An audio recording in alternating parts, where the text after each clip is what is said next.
Bisa saja Somad bermimpi soal AHY akan jadi presiden. Karena itulah AHY semangat tampil, ditulis oleh Abu Daeng Al-Makassari dari siwar.com.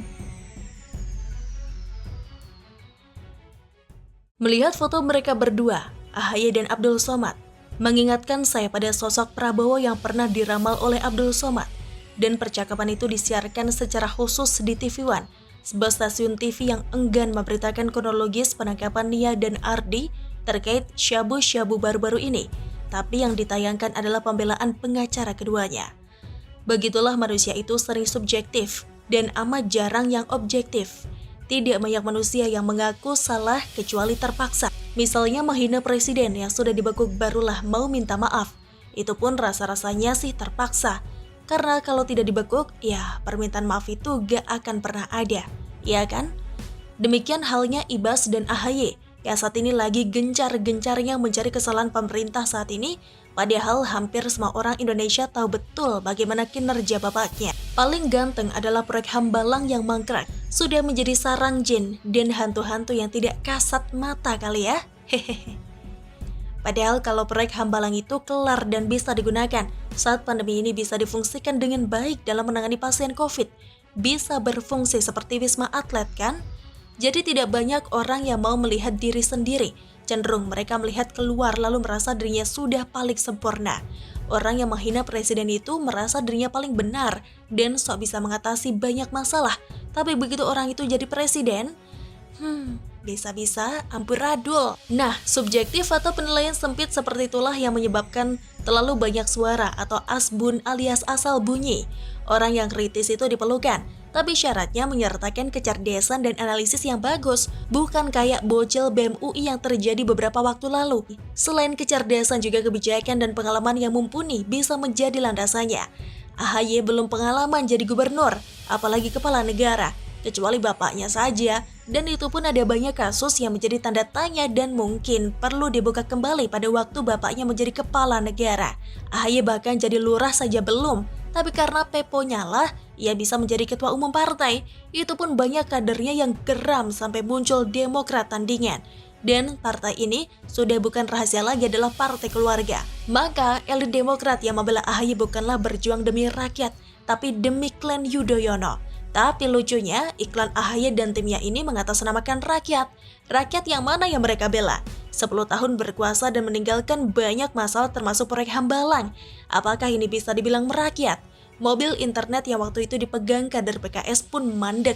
Coba kalau itu berjalan dengan baik dan terawat, bisa anak-anak sekolah yang di daerah bisa melalui pandemi ini dengan tanpa hambatan koneksi internet. Kepincangan yang terjadi saat ini bukanlah ujuk-ujuk terjadi. Kesalahan masa silam termasuk korupsi yang gila-gilaan adalah penyebab negara masih keropos. Maka lucu sekali dan tidak tahu diri jika pihak AHY atau Demokrat sok paling pintar mengkritik pemerintahan saat ini dalam hal pandemi. Malah bisa dibilang tidak ada solusi yang ditawarkan, iya kan? Begitulah banyak orang yang tidak melihat dirinya sendiri, mungkin termasuk penulis juga. Hehehe. Banyak orang lebih senang mencari kesalahan orang lain daripada dirinya, sok kritis, tapi tidak merasa telah membuat kerusakan selama 2 periode. AHY yang sudah gagal dan hanya 1 putaran benar-benar KO di Pilkada DKI 2017, tidak membuatnya melihat ke dalam diri lebih dalam lagi. Kenapa? Kekalahan itu sangat telak. Kenapa suaranya sangat sedikit sekali? Dan kini mau ke jenjang pertarungan Pilpres 2024. Apa yang bisa dibanggakannya untuk memasuki arena itu? Tapi mungkin AHY dan kerabatnya sudah tidak punya cara lagi mendongkrak citranya.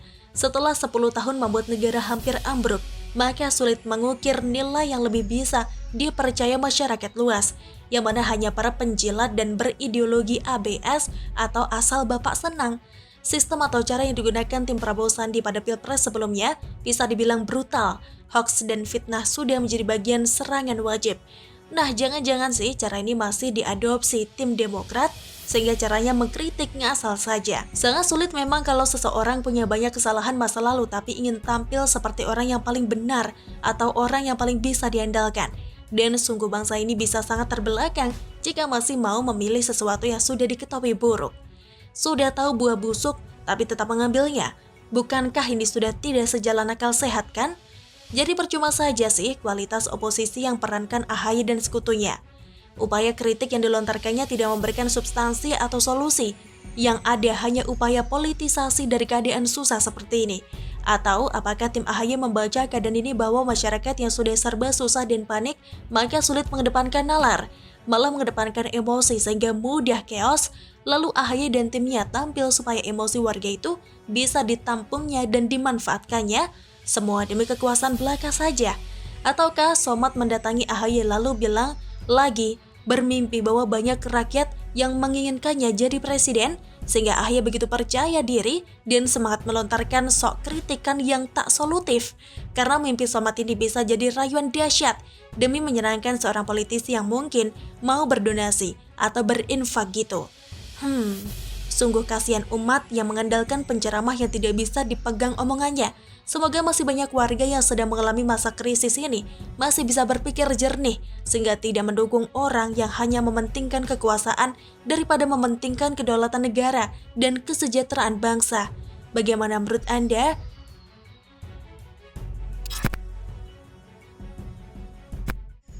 Hat-trick ulah kontroversial kader PAN yang terjadi dalam 13 hari saja.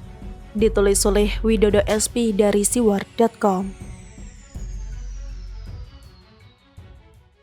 Kader Partai Amanat Nasional atau PAN sekaligus Ketua DPP PAN Saleh Partaunan Daulay belum lama ini mengatakan hal yang kontroversial terkait penanganan pandemi COVID-19 dengan terkesan meminta keistimewaan bagi anggota DPR soal kebutuhan ruang ICU rumah sakit. Meski berita terbaru, Saleh melakukan klarifikasi dengan berkata bahwa tidak ada maksud membeda-bedakan seperti omongan sebelumnya, tapi ucapan yang disampaikan dalam acara rapat resmi yang dihadiri secara virtual oleh Menteri Kesehatan itu tetap harus mendapat sorotan. Perihal klarifikasi, rasanya hal itu bisa dilakukan setelah beritanya viral. Tetapi Saleh tidak lantas boleh berharap begitu saja agar masyarakat mempercayai isi klarifikasi itu. Setidaknya perlu dibuktikan seiring berjalannya waktu. Betul? Akan tetapi mengingat kelakuan dua kader PAN lainnya yang tidak kalah kontroversial, baik lewat perbuatan maupun ucapan, tidak semudah itu membuat masyarakat percaya dengan ketulusan dan niat baik dari politikus PAN yang terkesan ingin diistimewakan karena status sebagai anggota dewan yang katanya terhormat itu. Saya ingat pernah membahas soal perilaku kader senior PAN bernama Gus Pardi Gaus yang dikenal sebagai anggota DPR RI dari fraksi PAN. Orang ini tidak hanya dengan sengaja menolak melakukan isolasi mandiri karena baru pulang dari Kirgistan, tapi juga langsung menghadiri rapat bersama anggota DPR lain saat mereka membahas RUU Otsus Papua 1 Juli.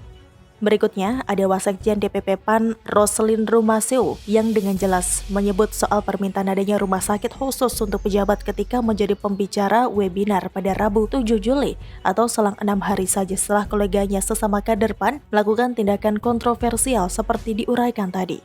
Roselyn juga menilai bahwa sejak awal pemerintah tidak siap menangani pandemi corona, sambil menyebut dirinya kerap membantu pejabat negara yang dinyatakan positif COVID-19, tetapi mereka kesulitan mendapatkan fasilitas kesehatan. Pemikiran brilian Roselyn menyebut pula bahwa para pejabat ini atau anggota dewan juga dinilai perlu diistimewakan karena memiliki tugas memikirkan negara dan rakyat. Kita senyumin saja kalimat yang terakhir ini, kalau si Waters sama ragunya dengan kalimat yang berlebihan itu. Terlebih, selanjutnya ada klarifikasi Irfan Herman selaku Wasekjen PAN bahwa pernyataan Roselyn tersebut bersifat pribadi dan bukan sebagai kader PAN. Semakin membuat kita layak tertawa keras-keras karena topik ucapannya saja sudah mengarah pada jabatan politis sebagai anggota dewan. Pakai ngeles lagi. Nah, yang terbaru saya uraikan kemarin sore soal ucapan Saleh Partaunan Daulay selaku Ketua DPP PAN DPR yang sempat menuntut jangan sampai ada lagi anggota dewan yang tidak bisa mendapatkan ruang ICU di rumah sakit.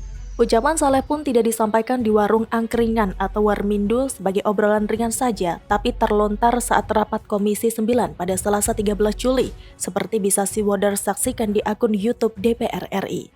Sudah seharusnya kita dalam rapat resmi, setiap ucapan atau pernyataan dipikirkan terlebih dahulu, karena kalau sudah terlanjur muncrat tidak bisa ditarik lagi, meski masih bisa diklarifikasi.